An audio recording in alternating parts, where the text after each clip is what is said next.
Budidaya ikan merupakan kegiatan yang memerlukan air dengan kualitas air yang baik. Budidaya yang dilakukan secara intensif dapat menurunkan kualitas air. Hal ini terjadi karena sisa pakan dan bahan-bahan organik yang tidak terurai yang akan mempengaruhi produktivitas pada lahan budidaya. Dibutuhkan probiotik untuk memperbaiki kualitas air. Probiotik didefinisikan sebagai makhluk hidup yang bisa menguntungkan bagi inangnya dan identik disebut bakteri baik. Di bidang perikanan, biasa digunakan sebagai pengontrol kualitas air.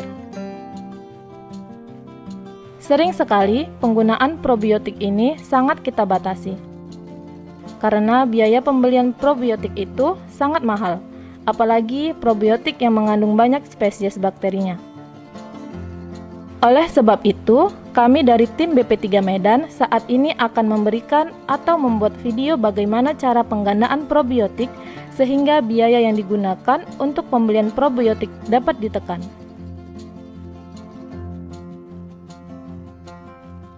Penggunaan probiotik pada umumnya kita akan lebih efektif bila mana kandungan probiotik atau bakteri dalam probiotik itu jumlah jenisnya banyak, sehingga jenis-jenis bahan organik yang beracun itu dapat dinetralisir oleh bakterinya untuk menekan biaya-biaya pengadaan probiotik. Oleh karena itu, perlu dilakukan kultur probiotik yang pada saat ini kami tunjukkan pada proses budidaya intensif, di mana pengadaan oksigen di dalam media budidaya itu dibutuhkan konsentrasi tingkat tinggi. Berikut ini adalah langkah-langkah kultur probiotik dengan sistem aerob untuk budidaya ikan dengan padat tebar tinggi. Menyiapkan alat dan bahan.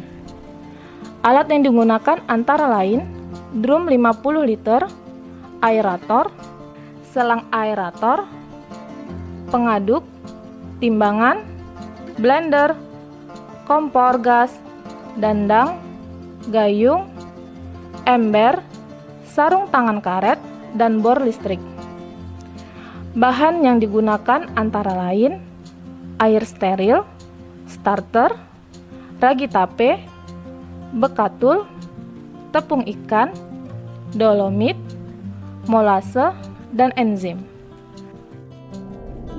Komposisi bahan untuk pembuatan kultur probiotik antara lain air yang telah steril 50 liter, 0,5 liter starter, 1 ons ragi tape, 1 kg bekatul, 1 kg tepung ikan, 2 kg dolomit, 5 liter molase, dan 50 gram enzim.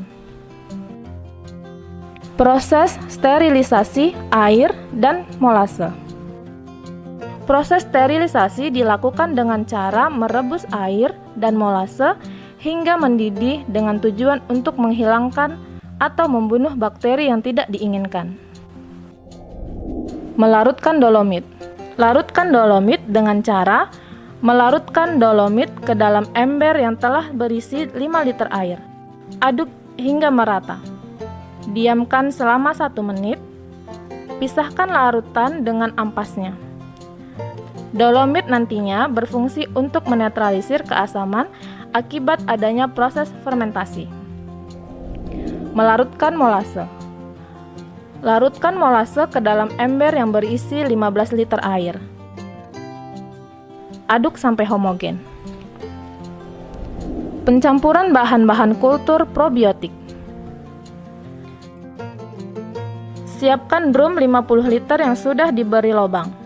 Fungsi lubang ini sebagai tempat selang masuk dan keluarnya udara dari dalam drum.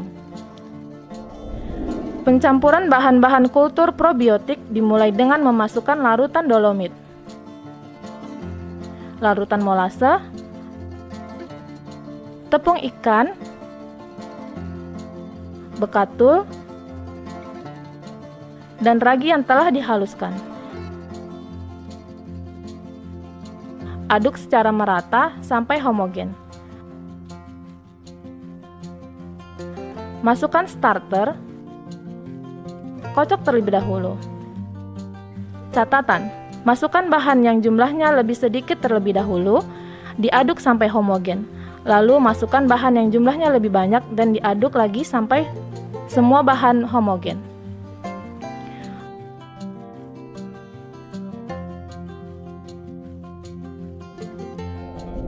Langkah selanjutnya, masukkan selang aerasi sampai menyentuh dasar drum.